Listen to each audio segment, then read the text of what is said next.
امروز اومدیم سراغ ژانری که شاهکارهای زیادی رو تو خودش جا داده.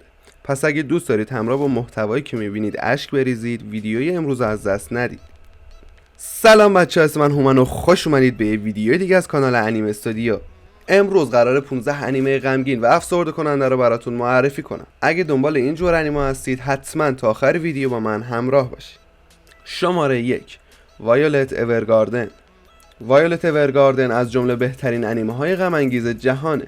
وایولت کودک سربازیه که تحت سرپرستی سرگرد گیلبرت در جنگ شرکت میکنه و بعد از بازگشت از جنگ تبدیل به یک سایه نویس میشه. حالا اون توانایی درک هیچ احساسی نداره، پس با نوشتن افکار مردم سعی میکنه اهداف زندگی خودش رو پیدا کنه.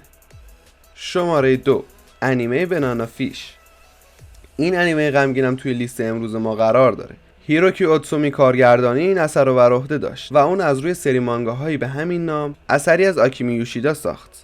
داستان درباره لینکس یعنی رهبر یه باند خلافکاره که با موز ماهی یعنی ماده مخدری مرموز که افراد شستشوی مغزی میده آشنا میشه. اما داستان از جایی شروع میشه که همزمان با تحقیقات خودش با ایجی اوکومورا یک دستیار عکاس ژاپنی آشنا میشه. شماره 3 انیمه جنگ صلیبی کرونو. جنگ صلیبی کرونو یه سری مانگای معروف و اثری از دایسوکی موریاما است که توسط یوکو به عنوان یه انیمه سریالی اقتباس و ساخته شد. این اثر از انیمه های غمگین و اکشن مفاهیمی غم انگیز و ناراحت کننده رو در دل خودش جا داده. داستان این انیمه حول محور قهرمانان و جنگجویانی میگرده که از مردم در برابر شیاطین محافظت میکنن. قبل از معرفی بقیه انیمه ها اگه تازه با کانال من آشنا شدید ممنون میشم دکمه حساب پایین رو فشار بدی و زنگوله بغلش رو فعال کنی تا از ویدیوهای بعدی من با خبر بشی. شماره 4 انیمه آکامگا کیل. آکامگا کیل از انیمه های غمگین و معروفیه که از روی سری مانگاهایی به همین نام اثری از تاکاهیرو ساخته شده. این انیمه به کارگردانی توکومو کوبایاشی طی یک فصل پخش شد. داستان حول محور تاتسومی یک جنگجو و دو دوست اون به نامهای لیایاسو و سایو جریان داره که به دنبال راهی برای ثروتمند شدن و کمک به افراد زادگاه خود راهی پایتخت میشن. شماره 5 انیمه دوستان یک هفته‌ای.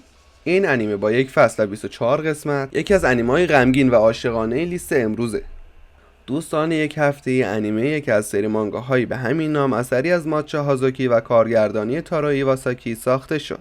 کاوری به دلیل شرایطی که باعث میشه هر هفته خاطراتش پاک شه از دوستان خودش فاصله میگیره، اما داستان از جای شروع میشه که یکی از همکلاسی هاش مصمم میشه که با اون دوست بشه.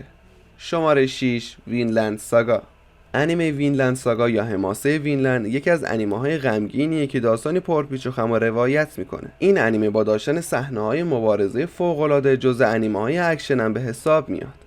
داستان از جای شروع میشه که تورس جنگجوی فوق‌العاده که از جنگ فرار کرد پیش چشمان پسرش یعنی تورفین کشته میشه. تورفین که در اون زمان تنها 6 سالش بود با قلبی شکسته و پر از خشم تصمیم به گرفتن انتقام قتل ناجوانمردانه پدرش میگیره، اما اون با این تصمیم پا در راه بسیار خطرناکی میذاره و رنجای زیادی رو به جون میخره. شماره 7 انیمه ترور در رزونانس.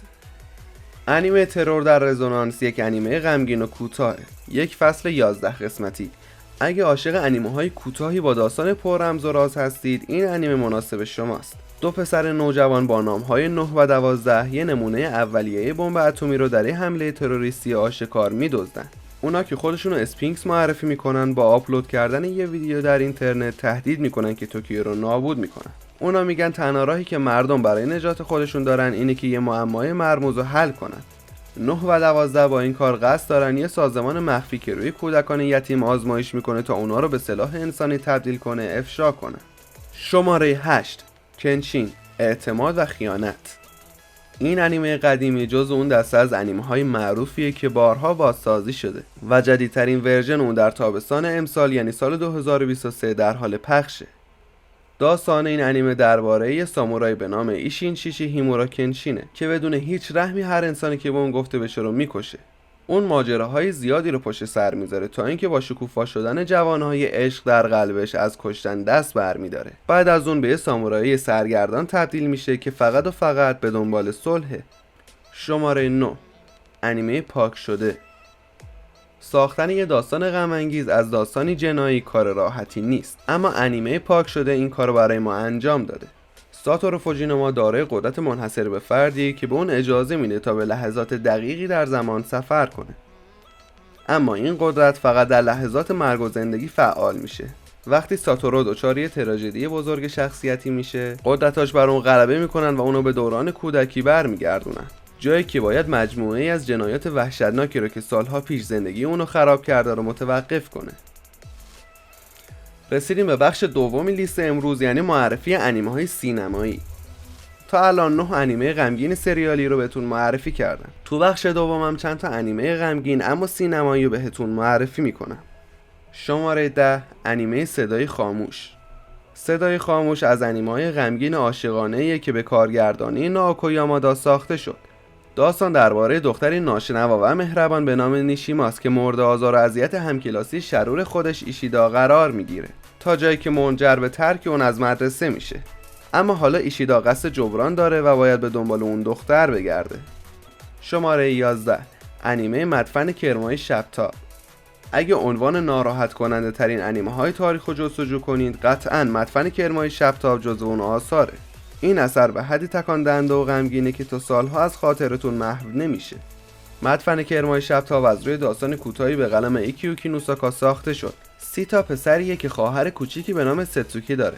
در زمان جنگ جهانی دوم و بمباران این دو کودک از والدین خود جدا میشن. حالا اونا باید تلاش کنن تا در دوران جنگ زنده بمونن. شماره 12 فرزندان گرگ. این اثر از بهترین انیمه های غمگین سینمایی از نظر منتقدان بسیار جذاب و دیدنی بود. هانا زنی که با مردی نیمه گرگ ازدواج میکنه. بعد از مدتی همسرش میمیره و اون باید 2 فرزند خودشو به تنهایی بزرگ کنه. 2 فرزندی که به واسطه نیمه گرگ بودنشون دردسرهای خاص خودشونو دارن. شماره 13 انیمه I Want to Eat Your Pancreas. این انیمه از جمله آثار غمگین سینمایی لیست امروزه که به کارگردانی و نویسندگی شینیچیرو اوشیجوما ساخته شد. داستان درباره پسری با برخورد سرد و غیر دوستانه است که دفترچه متعلق به یکی از همکلاسی‌های معروف خودش رو پیدا میکنه، اما با خوندن اون میفهمه که اون در حال دست و پنجه نرم کردن با بیماری خطرناک و جدی به نام پانکراسه. شماره 14 ماکیا هنگامی که گل موعود شکوفا میشود. انیمه ماکیا یک انیمه غمگین دخترانه به کارگردانی و نویسندگی ماری اوکادا است که در اولین تجربه کارگردانی اون موفق عمل کرد. ماکیا از نژاد خاصی به نام یورفه. این نژاد وظیفه بافتن رشته‌های سرنوشت انسان‌ها رو دارن. اون که دختری تنهاست بعد از حمله به سرزمینش به دنیای انسان‌ها میاد. اون در راه خود نوزادی رو پیدا میکنه و تصمیم میگیره نوزادی که اونو آریل مینامه بزرگ کنه. و در نهایت شماره 15 انیمه به سوی جنگل کرم‌های شبتاب. داستان این انیمه غم‌انگیز درباره دختری 6 ساله به نام هوتاراست که در جنگل گم میشه و به دست پسری انسان نما و همراه با ماسک به نام جین نجات پیدا میکنه. جین که عاشق هوتارا شده به اون میگه که نباید به دست انسانی لمس بشه وگرنه برای همیشه ناپدید میشه. خب اینم از لیست امروز. خیلی ممنون که تا آخر ویدیو با من همراه بودید. اگه به این سبک از انیمه علاقه دارید حتما توی کامنت ها بنویسید تا پارت بعدی اونم براتون بسازم. ممنون از حمایتاتون. تا ویدیوی بعد، خدا نگهدار.